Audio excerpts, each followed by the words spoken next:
Est-ce que vous avez déjà ressenti le besoin d'être reconnu pour ce que vous êtes ou pour ce que vous faites? Est-ce qu'il vous est déjà arrivé de vous regarder de l'extérieur en observant votre compagnon, votre compagne, votre travail, les gens qui vous entourent, les meubles de votre maison en vous demandant est-ce que c'est vraiment ma vie et est-ce que c'est la vie que je veux mener?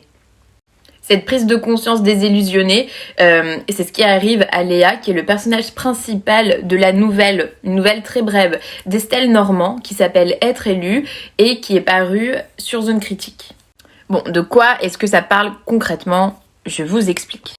Léa, elle a 30 ans et elle regarde sa vie de l'extérieur comme si cette vie qui est la sienne ne lui appartenait plus. Elle observe Alexandre, son compagnon depuis 2 ans, qui est un petit peu obsédé par ce troisième membre qui est son téléphone portable et ses écrans. Ils n'ont plus de rapport intime, affectif, etc. Elle se questionne vis-à-vis de son travail au sein duquel elle n'a plus de reconnaissance, un travail de professeur.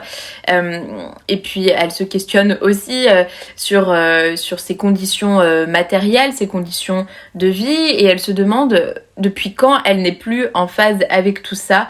Et il y a toute une interrogation autour de la désillusion, mais également autour de la renaissance. Comment est-ce qu'on fait pour renaître quand on a installé une vie à 30 ans?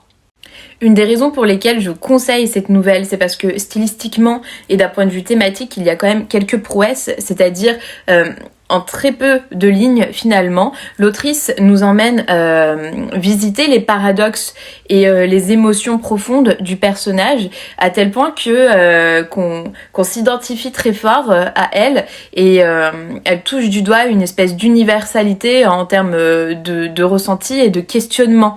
Et ça c'est beau, c'est à ça que sert la littérature. C'est sur Zone Critique, c'est Être élu d'Estelle Normand. N'hésitez pas, je vous le conseille encore une fois.